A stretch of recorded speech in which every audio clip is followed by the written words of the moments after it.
Our oldest veteran on this trip is 94 years old. Our youngest veteran on this trip is 88 years old.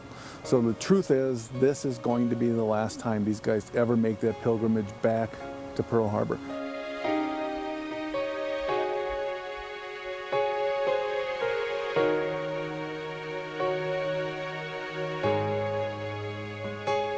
This trip is amazing because we're talking to guys that were there on December 7th, 1941, that saw this come in. This is the stuff you read about in history books, and to be able to look them in the eyes and see that process through their eyes makes reading in the history book seem very inadequate. Our motto is, it's never too late to say thank you. And for this particular group of veterans, I don't think there could be anything that's more true.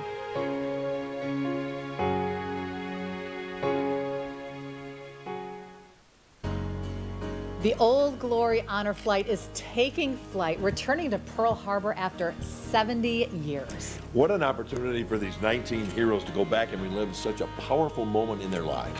It is finally, after a year or so, coming to fruition. We're gonna start loading, guys. And about 10 years ago, I had a chance to visit one of the gentlemen, Furman Balza from Green Bay, who knows that like it never, like it happened yesterday. It was incredible. This trip will take about 6 days. They're leaving on a bus from Appleton. They're going down to Chicago. Then they'll board that flight to Chicago all the way to Honolulu. It is really, for many of them, a historic moment in their lives, a historic moment for us to see as well. And one they'll never forget.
Well, we knew there would be a great send-off, but I could never have imagined really what it turned out to be.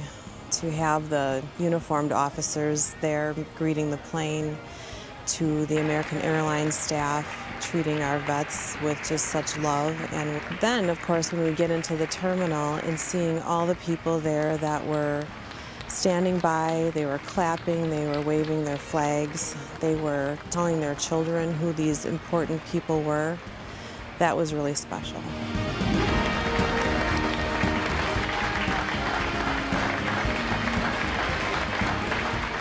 To have that procession of this group of veterans down that terminal, and we're talking O'Hare International Airport, and watching the crowds part and salute and applaud these veterans as they went by, I know that was so important to these guys to see that we haven't forgotten, and that strangers in an airport will take time to make sure that they're saying their thanks. And I saw all kinds of people at O'Hare Airport just saluting our veterans as they went by, and to have that experience was priceless for these guys.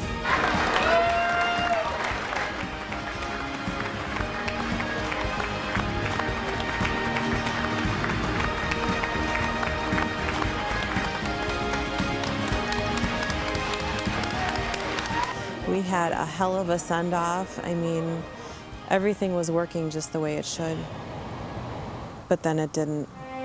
What happened to Mark was our worst nightmare. We try to be prepared for everything that we can be, but sometimes it just doesn't happen that way. Well, Mark is 90 years old, and he was our sickest veteran that we transported. In fact, we worked with American Airlines just prior to boarding to get him bumped to first class because he was on oxygen and he needed a lot of attention and a lot of care.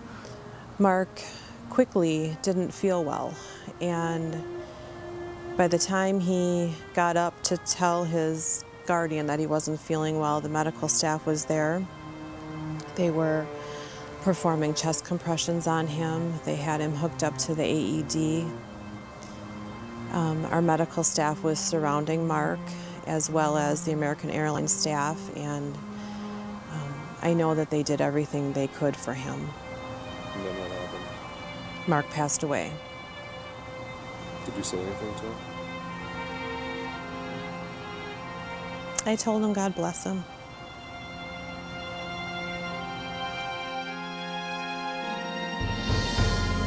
I think Mark was one of the most excited men on that airplane, and the smile on his face during the send-off was something I will never forget. And I know he died a happy man. I still cry about him.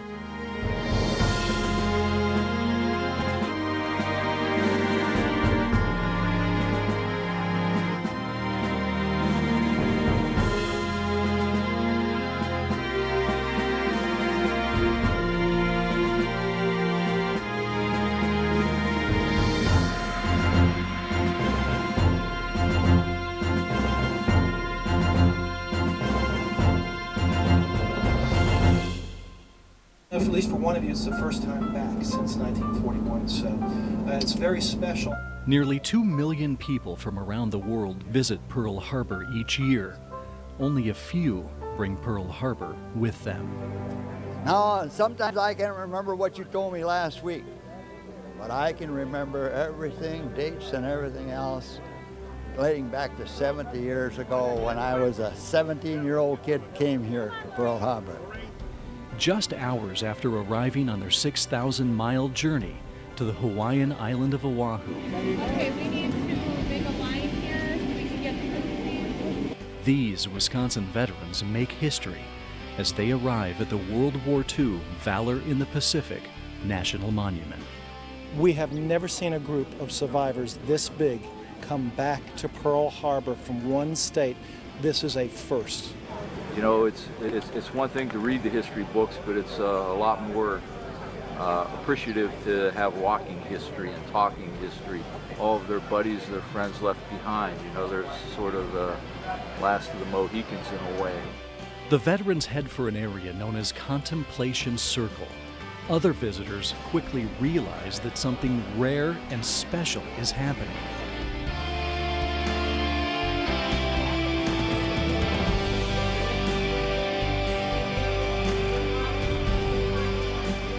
They follow and take pictures to capture this unexpected, historic moment.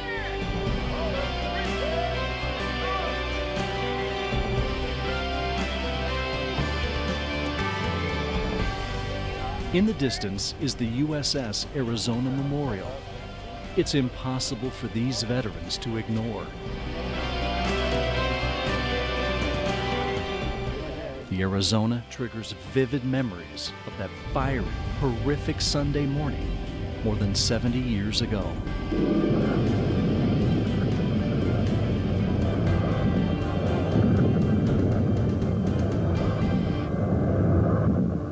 On the very end over there, there's a seaplane hangar.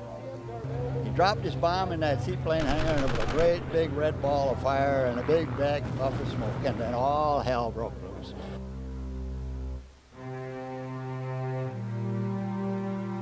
It was chaos, is what it was.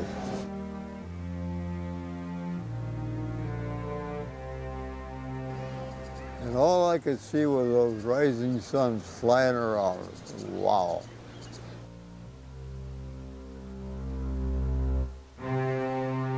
Them Japanese planes came in from here and here and here. I don't know how they didn't run into each other. There were so many.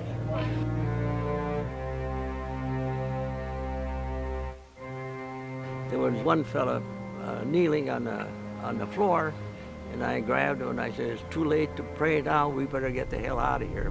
We were hit by a torpedo. We took a lot of hits.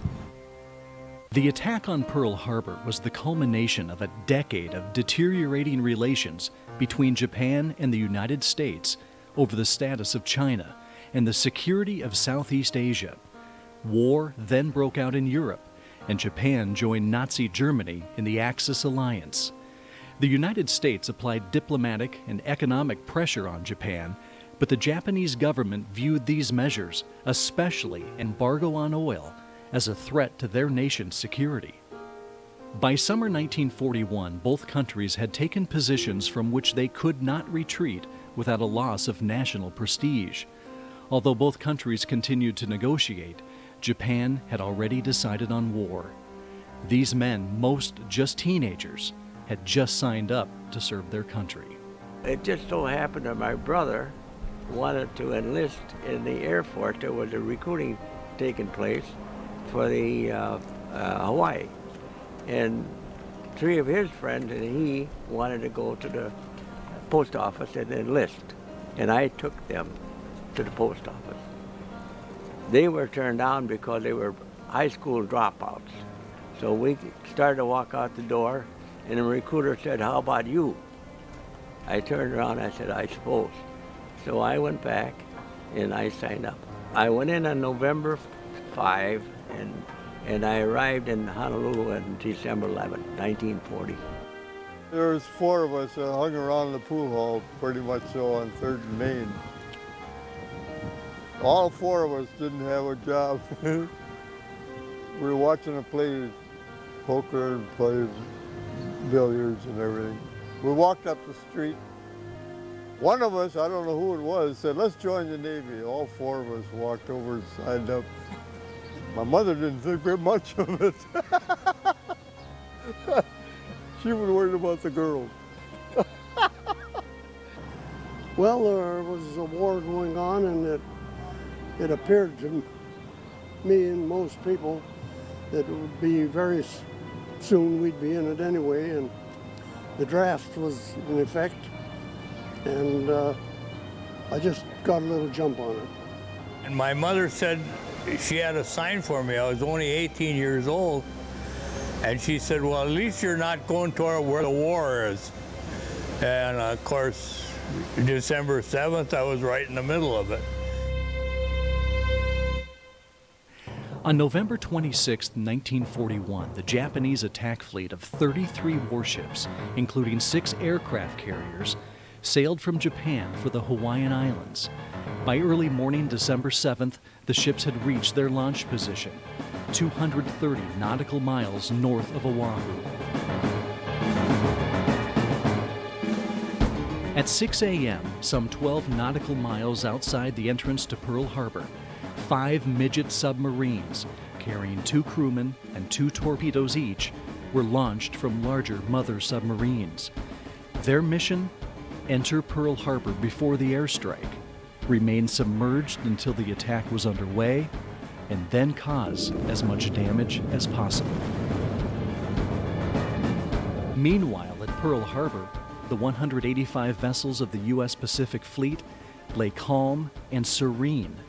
7 of the fleet's 8 battleships were tied up along Battleship Row on the southeast shore of Ford Island.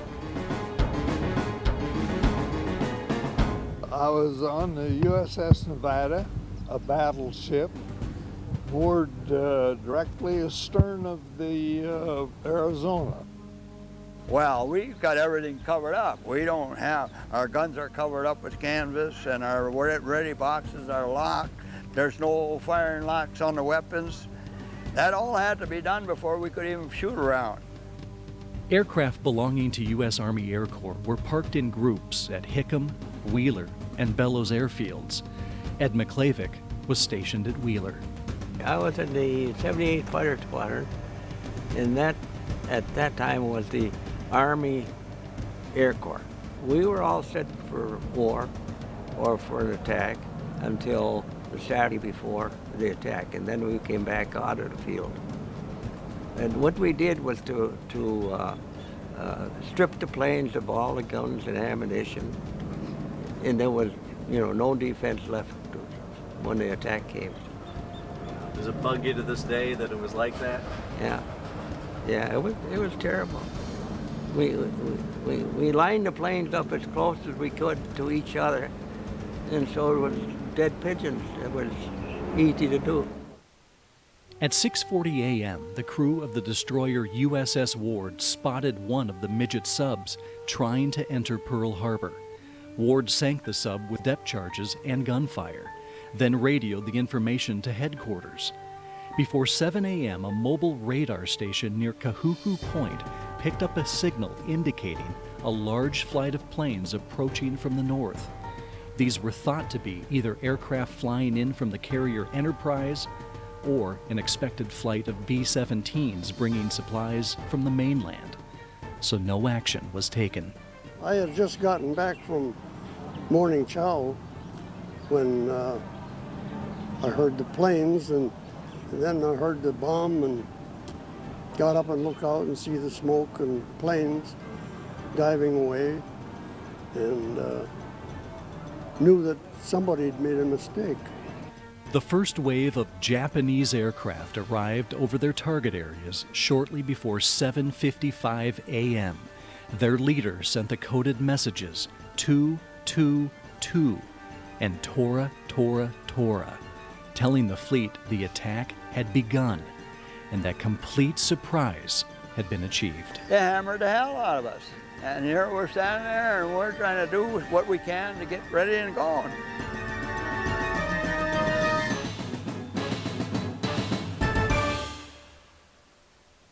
At approximately 8:06 a.m., the USS Arizona exploded when a 1,760-pound armor-piercing bomb slammed through its deck and ignited its forward ammunition magazine. In less than 9 minutes, it sank with 1,177 of its crew on board, a total loss.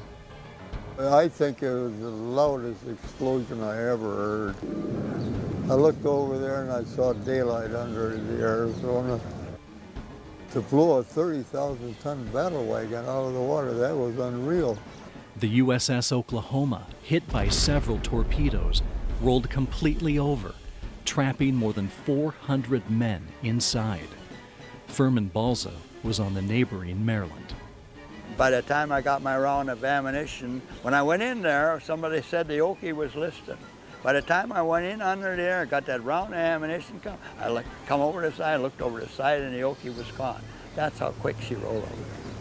We decided we got to do something to see what we can do to help those guys that are inside that hull, you know. So you could hear them, who was ever alive in there, they were rapping on the hull with something, whatever they could get their hands on. And you can imagine they're down there in the dark, no lights, no nothing. Maybe they're standing in the water, you really don't know.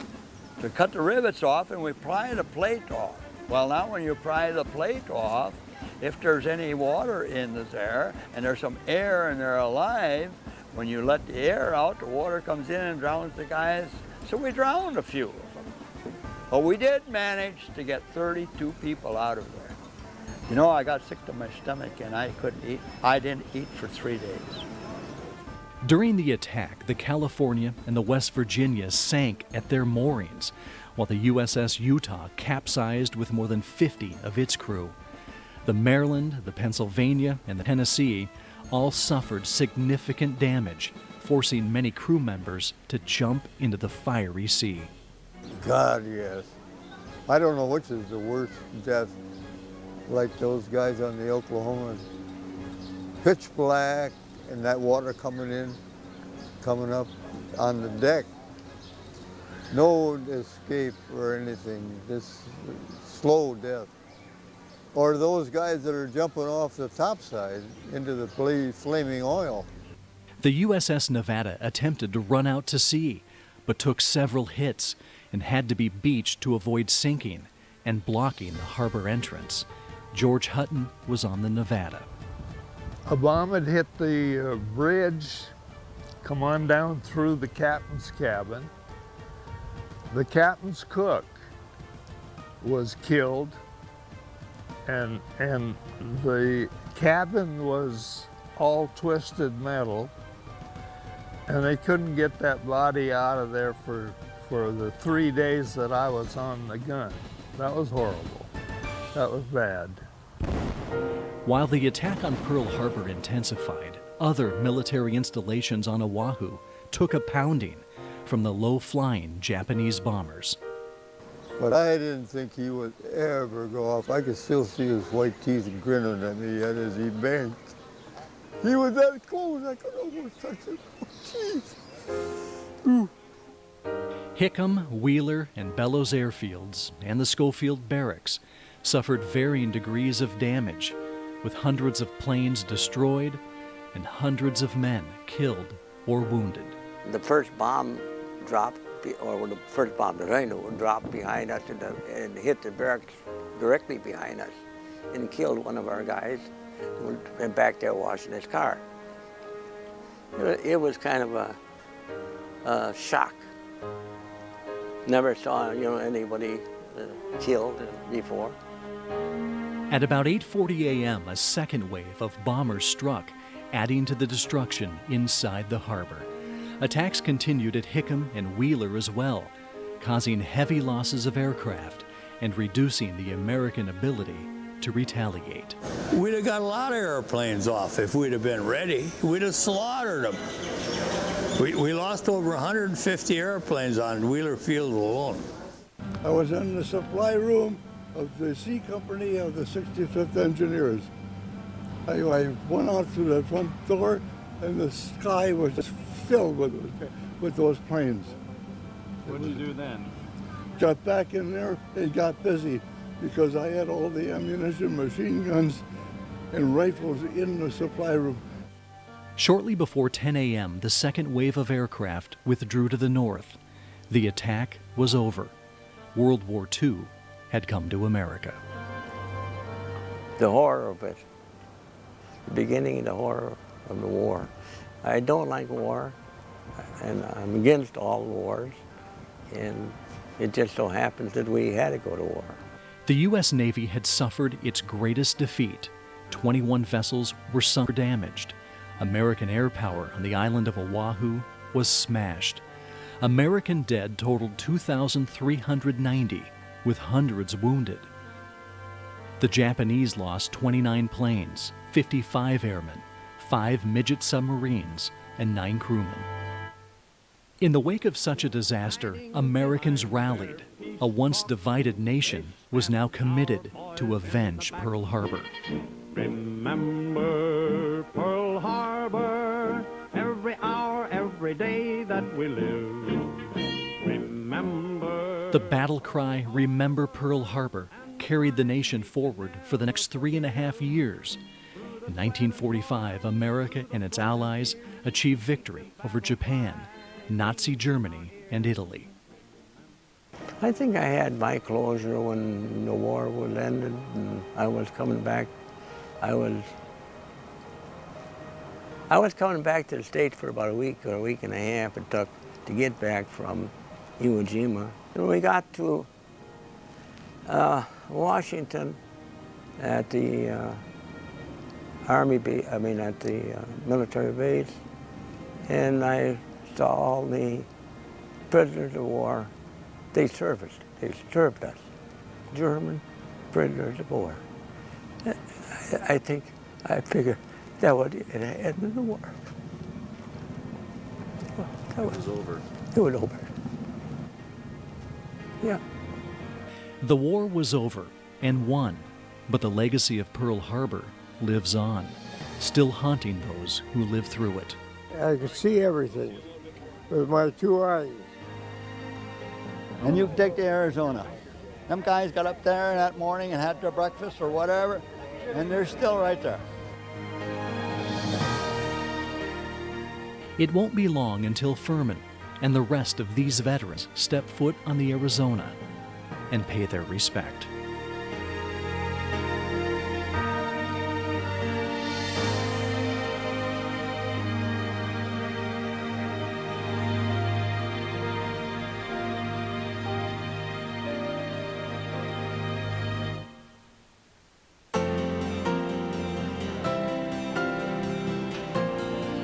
Permission to come aboard. These 18 Pearl Harbor survivors, all from the state of Wisconsin, board a Navy boat and head out across the harbor. The same waters they remember covered with burning oil and fire and littered with wreckage and debris. They're bound for the Arizona's sacred ruins. As we go around the harbor, part of this is to get that story, keep that story alive. In honor of these veterans, the Navy has set up a private evening on the Arizona, after hours when no other visitors are present.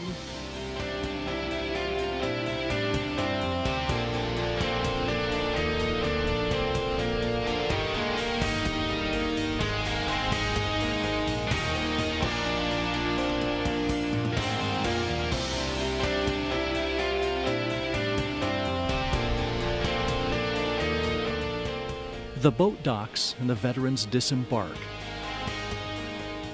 It's a slow climb up to the memorial. The old legs are far from what they used to be. The veterans' minds, however, are clear and sharp. To the right, and I was out far enough where I could see the Arizona. When it blew out of the water, I saw daylight under it. I was over that way. You were that way. Of the 2,400 American casualties suffered during the 2-hour Japanese attack, more than 1,100 served on the Arizona. A memorial wall honors each and every one. Most are still entombed in the wreckage, from which oil still seeps to the surface.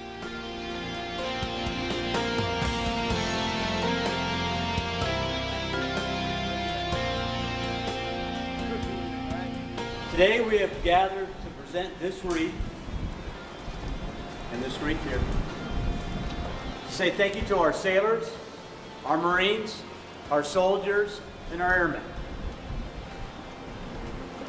Those who have paid the ultimate price for our freedom. Whenever Pearl Harbor survivors return to the Arizona, the Navy holds a wreath-laying ceremony. This one is different. There's another wreath in honor of 91-year-old lacrosse veteran Mark Scheitel, who started this journey, but sadly passed away on the flight to Pearl Harbor. Mark would not ask for us to call him a hero. He would say, I just did my job. I was taking care of my shipmates. But I stand here before you today to tell you the truth. Sigelman 3rd Class, Mark A. Scheitel was a true American hero. He gave us our freedom that we so dearly enjoy today. God bless you, Mark, your family, our Pearl Harbor survivors, our veterans, and our country. Shipmate, we have the watch. As the ceremony on the Arizona progresses, a flag is flown.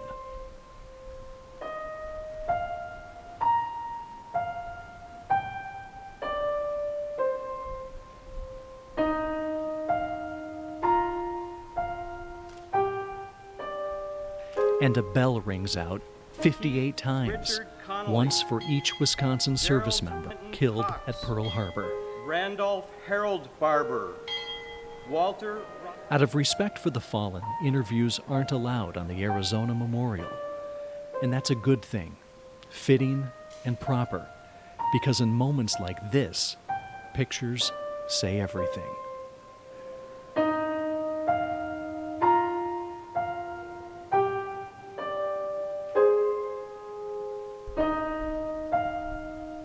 Well, that ceremony on the Arizona would have had that kind of emotion regardless of the circumstances, but obviously folding into the fact that we did lose one of our veterans, which is why we're doing what we're doing as quickly as we're doing it, because it's always a risk. The flag raising, the empty wheelchair, I mean, his presence, I felt like he was there. We missed him, that's for sure, but it was really a special night.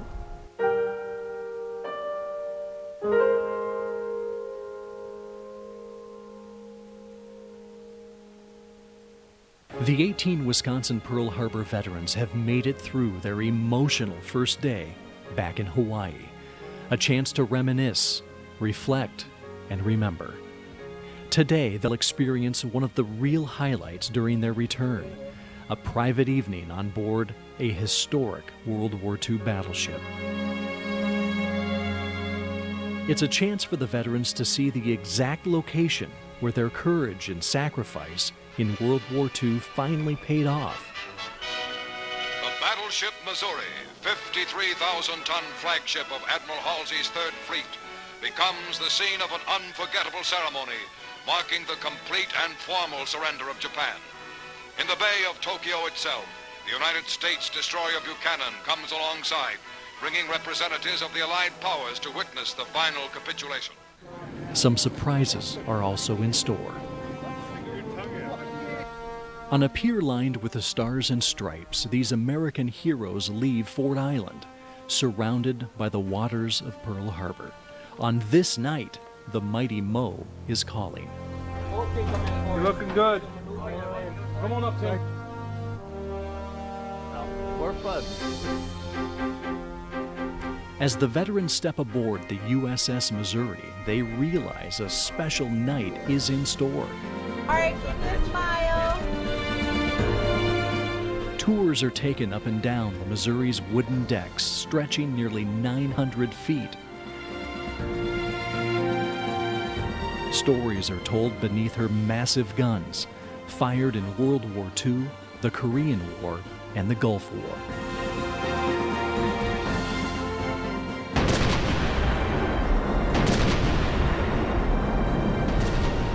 The tour concludes on what's called the surrender deck. It is here, in this exact spot, Japan signed its unconditional surrender on September 2nd, 1945, ending World War II. Mr. Shigemitsu comes to the surrender table. These dramatic first pictures were made by newsreel war correspondents and Army and Navy cameramen, and were specially flown back from Tokyo.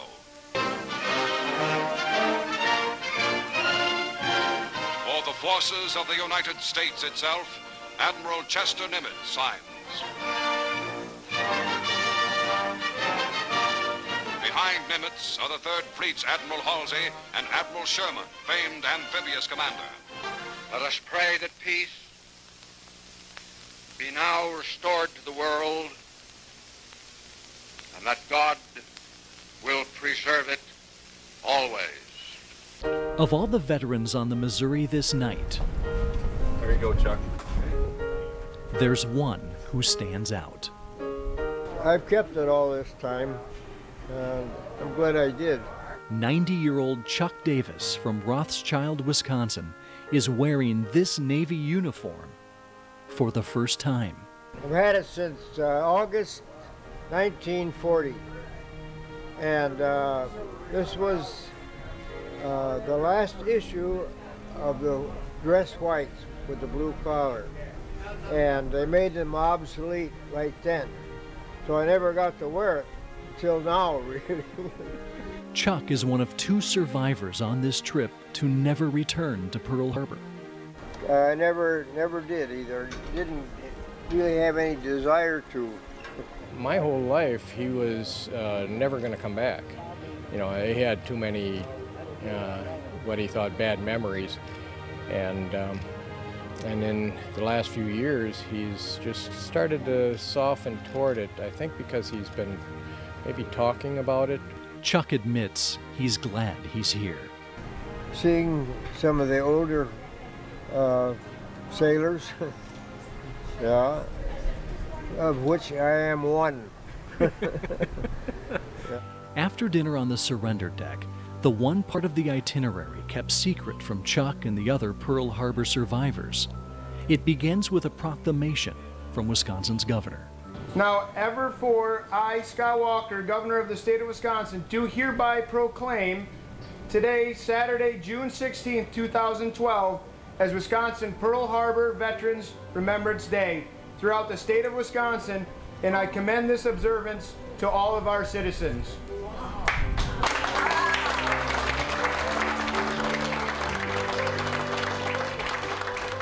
Then a real treat, something the veterans never expected. Vehicle Chuck Davis!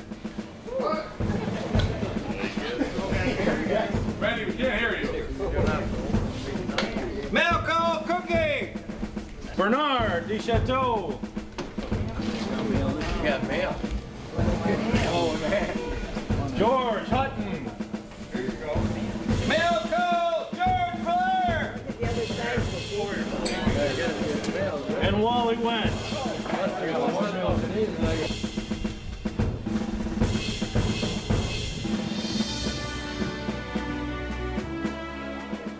Each veteran receives a packet full of letters from family and friends back home, thanking them for their courage and sacrifice and our freedom. Dad, I want to write and wish you a most memorable and exciting trip to Hawaii with fellow veterans. We are all very proud of you and their military service. It is most important for all current and future generations to remember and reflect upon the sacrifices made in protection of our country. You are the generation which set a standard for all to live up to. My heart and soul are with you all. May your memories of fought battles be softened by the camaraderie you enjoy today. Your loving son, Jim. The vets and Honor Flight staff are moved to tears. President George Bush, President George W. Bush, and Packers President Mark Murphy have also sent letters. Dear Clyde, thank you for your service to the country and to your family. You have made us all proud that you are our father, father-in-law, grandfather, and great-grandfather. Love, Carol.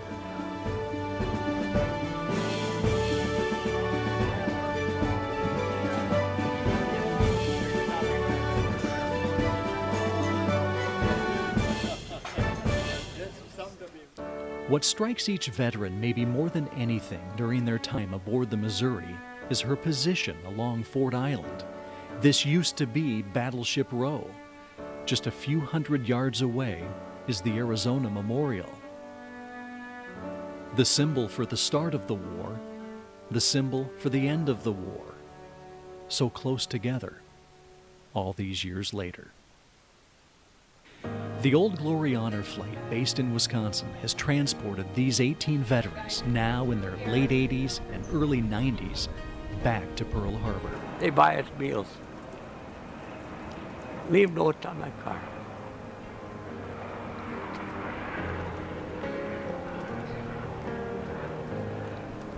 Well. Yeah. And that moves you, doesn't it? Oh, yeah. Especially notes on the car. What do they say?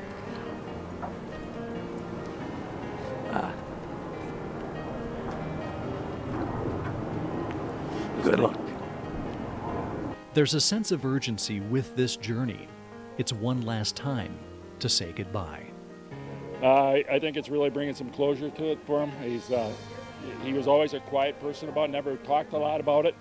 And just as of late, he started to open up about some of the things, and it's been an honor to be here. You proud of him? I'm very proud of him.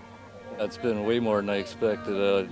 Usually my dad doesn't like to talk about any of the things that happened in the war, so when he gets together with his friends or his comrades, he gets his memory back a little better, and he starts telling some stuff that I haven't heard yet, so it's been an honor to be with him. As emotional as this trip is for these survivors, it's equally moving for the guardians traveling with them. A son, a daughter, a wife, or a friend. Oh, you couldn't put a price on it. It meant everything. Walter Wentz's companion is Judy Durkee. Her father was a World War II pilot, killed in the Battle of the Bulge. After the war, Wally, who never had children, helped raise Judy. You know, I don't have my father. He died in the Battle of the Bulge, so he was my hero, and I'm blessed. I have two heroes. I mean, how many people get to have two amazing people in their life? And Walter is just an incredible, intelligent, highly respected patriot. He's an American hero, a treasure, and a blessing in my life. She's been my friend for all her life, you might say, and she's very special. very special. She's not just another girl. Yeah. She's the most wonderful girl I know. For one Green Bay veteran, this trip back to Pearl Harbor is a chance to relive his story for the first time with his son and grandson. It is history. It's American history. It's hard to tell who's more proud on this Father's Day in Hawaii. What Grandpa did then was pretty important, not only for me and him and the family, but also for the nation as a whole. Like every Pearl Harbor survivor, Bernie Duchateau has quite a story. His begins on the USS Dale, a destroyer, in November 1941. About a month before they hit with Japanese, we had a submarine on the outside of the harbor, and periscope was sticking up, and it was between us and the land. And we wanted to take and drop some charges on it because it wouldn't answer any of our signals. Then we had to call the main base to make sure it was not an American sub, and they said no American subs there. So then we told them what we wanted to do, and then they told us no, we'll call Washington. So then they called Washington. A couple hours later, they called us back and said, observe it. So all you could do was watch the periscope sticking out of the water. You had to wait till they shot us. And then we could finally shoot back. On the morning of December 7th, Bernie remembers sitting on an ammunition locker, chatting with other shipmates. And we happened to look up over toward Pearl City and saw some planes coming in and said, well, guess we're getting reinforcements. But then all of a sudden there was a red ball, and we didn't ask no questions. We were heading right for our guns for general quarters. Bernie and the crew scrambled to their guns and opened fire on the enemy planes, splashing at least one. When the attack ended, the devastation set in. All we could see was smoke and fire, and the buildings were all blown to pieces. All the planes were shot, just nothing left. And then we went by the seaplane line, and you could look all the way down toward the battleship row, and all you could see black smoke and fire on the water. Bernie returned to Green Bay after the war, but the war stayed inside him. Well, the first 25 years, I don't think I said anything to anybody. It wasn't until a reunion with former shipmates Bernie says he finally started to loosen up. Alan was in high school when he first learned about his father's courage and sacrifice. It sunk into my head, yes, to my mind, that yes, my dad was there, and to put his life, you know, I wasn't born at that time, but to put his life in, to fight for our country, to put us where we are today, which we could be under any other rule, but it was something that I was really proud of, that you can't go to very many people and say, my dad is a Pearl Harbor survivor. As the years passed, Bernie's stories started to flow. Well, unlike my father, I don't remember the quiet years from Gramps. I remember as a little kid being pretty engaged in hearing him tell stories. He was pretty liberal with the stories, always answered questions. Some painful stories, others on the lighter side. One of my all-time favorites is how he and his buddies drained the ethanol out of a torpedo, distilled it, and drank it. And there was a gentleman that on this trip that asked him about that, and he said, well, how did you do it? And he went through very clearly how they did it, and it was like common knowledge of how to distill ethanol out of a torpedo. Grandpa was surprised that the gentleman didn't realize how to distill ethanol out of a torpedo. Alan and Brian have visited Pearl Harbor before, but never together, never with their hero. This time, on this trip, they say they finally, truly realize what the survivors went through. This morning, talking to my son, I had a tear in my eye when I was talking to him alone and saying, you know, I really understand. I'll never forget this. You know, this will be with me for the rest of my life. This is not really about a war that ended almost 70 years ago. This is about a generation of men who changed the political landscape of the world. and really defined who we are as Americans. And I want to know that story because as his generation passes, we become the ambassadors of the story. And I want to pass that on to my children to make sure that they understand the importance of it. A lot of times I can't help it, but tears come to my eyes. But it's not because I'm scared, it's because I think, boy, how lucky I was. When you can stand in a path of torpedoes and bombs drop around you and shells are whistling by you, and you're still here, that's pretty good. It's not how lucky you were, it's how lucky we all are. I don't know, I'd be the first one to get hit though. Yeah, but we wouldn't be here. We wouldn't be here if it wasn't for you. Yeah. It's forever known as the day that will live in infamy, December 7th, 1941. The Japanese attack on Pearl Harbor was the greatest defeat in U.S. naval history, and it launched the United States into World War II. During their return to Pearl Harbor, these survivors go back to all the areas that came under siege, and they visit the memorials that now pay tribute.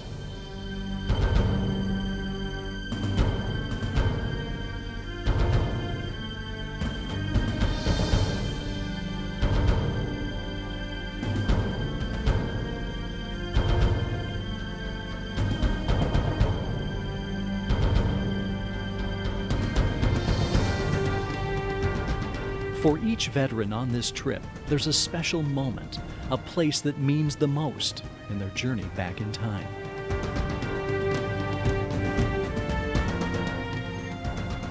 When Japanese planes roared over Oahu that Sunday morning more than 70 years ago, their bombs and guns took aim at targets far beyond Battleship Row.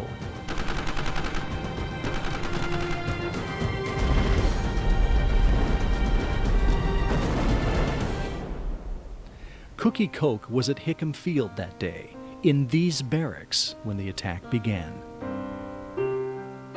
My bunk was right about up in here on the second floor. I saw these high-level bombers coming over, and that's when we took off for the parking lot to get some cover. That's the door I came out. There used to be a sidewalk right out this way. Japanese were flying that way, and if I'd have had a rifle, I think I could have shot this guy down. Bullet holes remain in the stairs Cookie ran down. Splatter marks still blanket the building from all the shrapnel and strafing. When I was under the car with another boy from the 72nd, right at the attack, he says, "My foot's gone." Cookie suffered third-degree burns. One of the lucky ones, he says. Hickam lost 182 men. Well, I was sure glad to get this opportunity to come back again.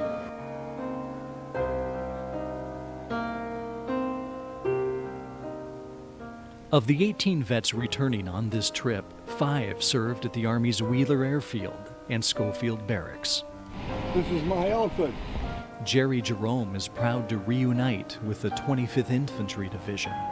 Well, you know, I was here when they formed the 25th Division on October the 1st, 1941. I was here a year before the war started. It's a tremendous honor for me to shake your hands and welcome you back to Hawaii under a lot better circumstances, right? So God bless you. Before leaving, Jerry pays tribute to the Schofield Memorial.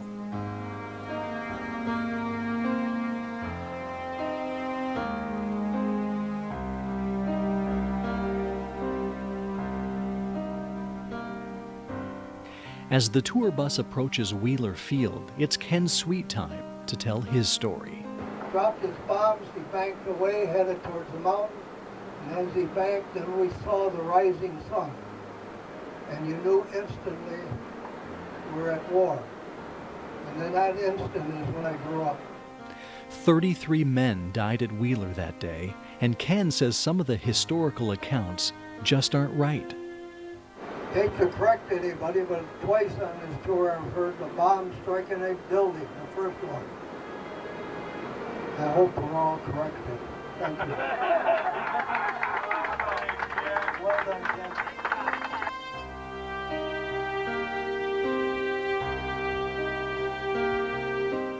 Back on Ford Island, Herb Meyer reflects at the USS Oklahoma Memorial. Perhaps more than any veteran here, he lost the most on December 7th. Oh yeah, I lost two of my best, actually 2 or 3 of my best friends, yeah. They're buried at the Punch Bowl.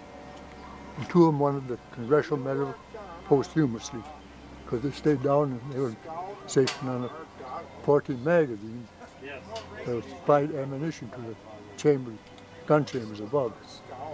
And they were trapped down there, and they held the lights. Others to. Yes, I have seen that, yeah. 429 men died when the Okie capsized. Herb was one of the last sailors off. Pretty sure that's what.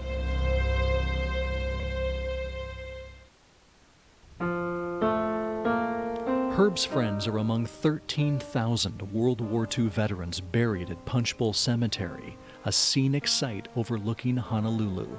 Clyde Stevenson is here to pay respect to his brother Glenn, a pilot killed during the war, and his best friend Earl Wallen, who died at Pearl Harbor. Furman Balza remembers a trip to the Punch Bowl 10 years ago. He says it changed his life forever, a visit that opened his soul. A thought occurred to me as I looked out over that cemetery. Most of these kids never got to be more than 20 years old, and they've been here all this time. And I said if they could say something, that's just exactly what they would say. And just like that, I don't know what it was. I can't explain it. I was possessed. When I got home, I started talking to anybody who'd stand still and listen.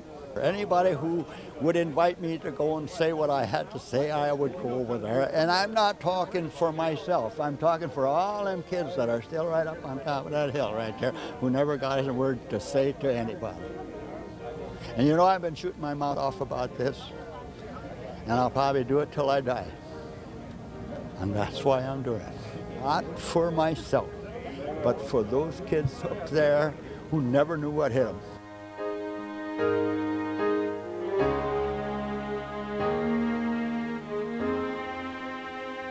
I have no notes. I've never written anything down, but it's all right there, and it's just like a tape, and it comes off of there.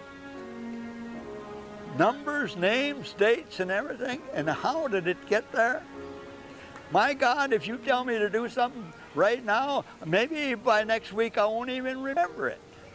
But I can remember what happened here 70 years ago, and I know I'm going to remember that as long as I'm on the face of the earth.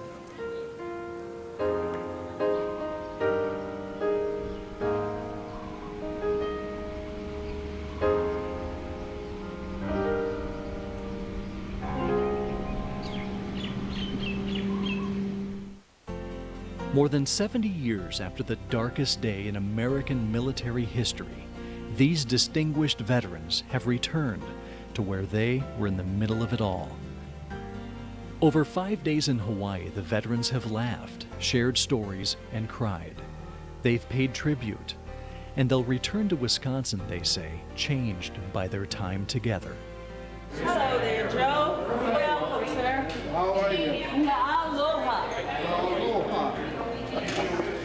When you're approaching 90 or on the other side of it, a 6,000-mile journey from home might seem like a mighty tall order. That is, unless you're a Pearl Harbor survivor and have the chance to return with other men who understand. I would never, ever in my lifetime ever think I was going to come back here in my shape that I'm in. And this to happen to me, you know, we just were doing our job. I wouldn't have missed it for the world. I think of all the times I've been here to Pearl Harbor and here in Hawaii, I don't think there's been a time that I felt so complete in what happened here in the last couple of days. And I'll go to my grave, and I'm sure I'll never forget. By land and by sea, the veterans went back. Back to where they served, back to where they survived. Well, at first I thought it wasn't going to affect me too much, but it has. It's tough. Well, to see all the misery that was created and changed our life so much. More than 70 years after the Japanese attack, most of these men met for the very first time. The connection, instant. The bond, forever lasting. We have a special group. People that went through that terrible thing and survived it and have lived this long. My God, 92 years old is a good lifetime. During their return, the veterans paid respect to the so many men they saw fall that day with their own two eyes: shipmates, soldiers, airmen, and friends.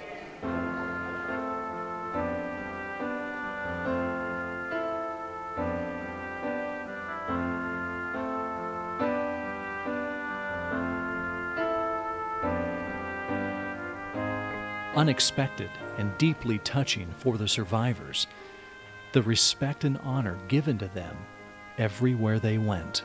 Yeah, the attention overwhelms you, really, if you're sensitive like that at all that way. I can't get over how much respect and how much people were so concerned and so sincere about, and you can tell the sincereness of all this, that it's not a put-on act. I mean, it's coming from inside. Just I'm very happy that I made the attempt to get here, and I just got to thank them silently because I couldn't stand up and say it. As their time in Hawaii comes to a close, the veterans realize this is it. That'd be probably my last hurrah. Life is short, and changes quickly. I just don't have the body left to go. It isn't easy saying goodbye, but they're at peace. I'm going to be sorry to leave. Hawaii is a wonderful place, yeah. But then in your lifetime, if you live 92 years, you leave a lot of good places. While these veterans will likely never return to Pearl Harbor again, Pearl Harbor will never leave them. Most gave up on the notion of closure a long time ago.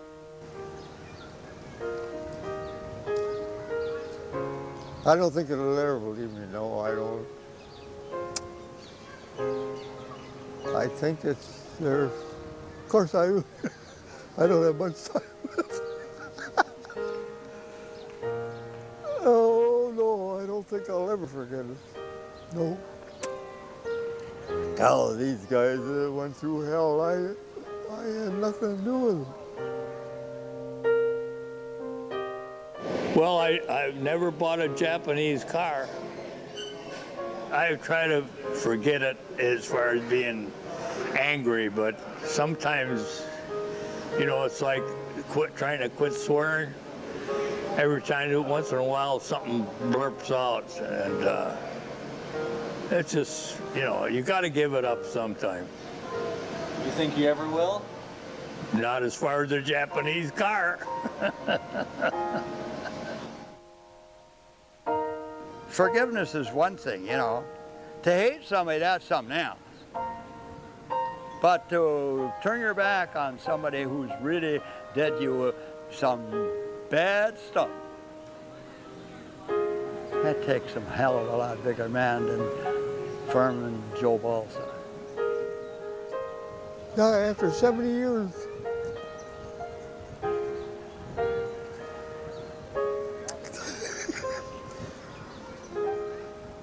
don't leave me.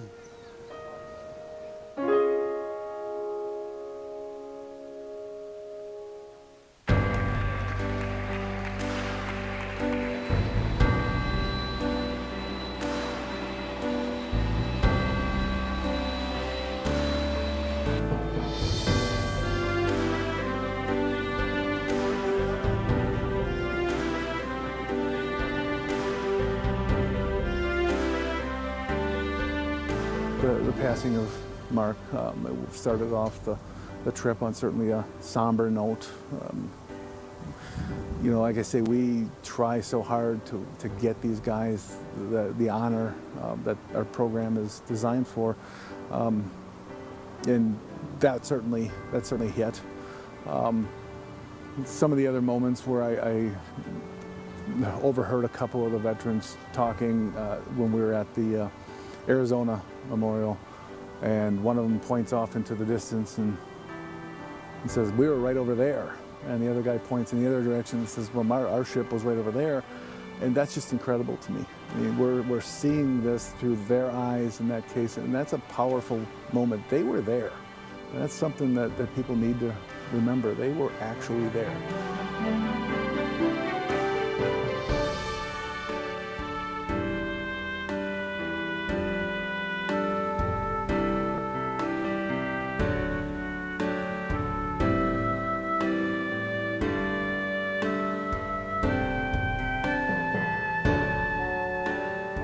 Just so jacked up that we did it.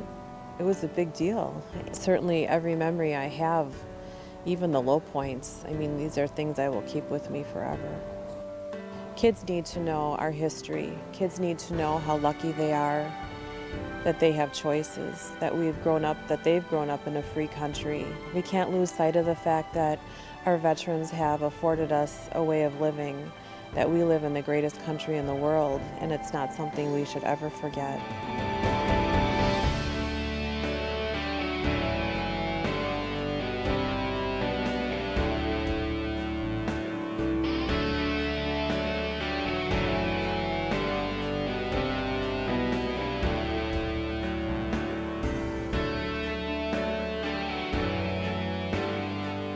We accomplished something that is truly an honor to be part of. You can get history books and you can read about this stuff. We're able to look in the eyes of these guys and shake their hands. We're talking to history, and to be able to enjoy and be part of that process was an incredible honor for me and everybody involved in this program. And relief, yeah, it's done. There's a lot of work. There's an incredible amount of work, but it was worth every bit of it. More than 1 million Americans were wounded or lost their lives serving their country in World War II.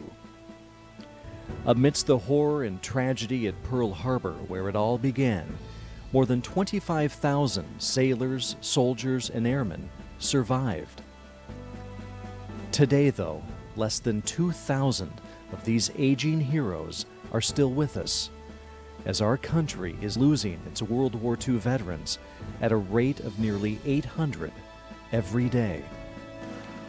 It's because of this Old Glory Honor Flight continues to fulfill its urgent mission. In 3 years, Old Glory Honor Flight has transported more than 1,300 World War II veterans to Washington, D.C. to see their memorial. And out of more than 100 Honor Flight chapters around the country, it's the only one to return to Pearl.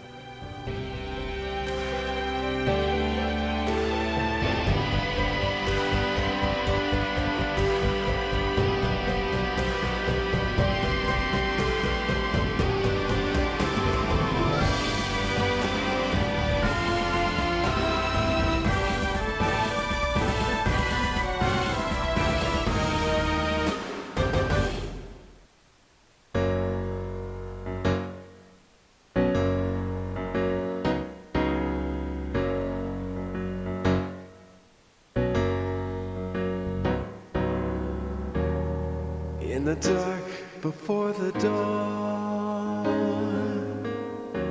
they never saw what would go wrong. The rising suns filled the air. No time to lose or say a prayer, no. Will we ever really know? As we watch our children grow, 'cause when they learn from the past, then peace can never last. When they won't even know what they're fighting for. It's the one thing keeping dreams alive. It's the one thing helps the strong survive. And in the face of the world gone astray, you know that love is the answer. And it's never too late, frozen in time. They were led to the line, yeah. And you know we had the strength to choose, but we can always see the truth. Just thank God there's still time. It's the one thing keeping dreams alive. It's the one thing helps the strong survive. And in the face of that infamous day, you know they'll never be forgotten. No, it's never too late. They came in numbers far too great to turn away, to shake the hands of those whose honor paved the way. Thank you for the freedom that you fought for long ago. Now it's time for them to know, 'cause it's the one thing keeping dreams alive.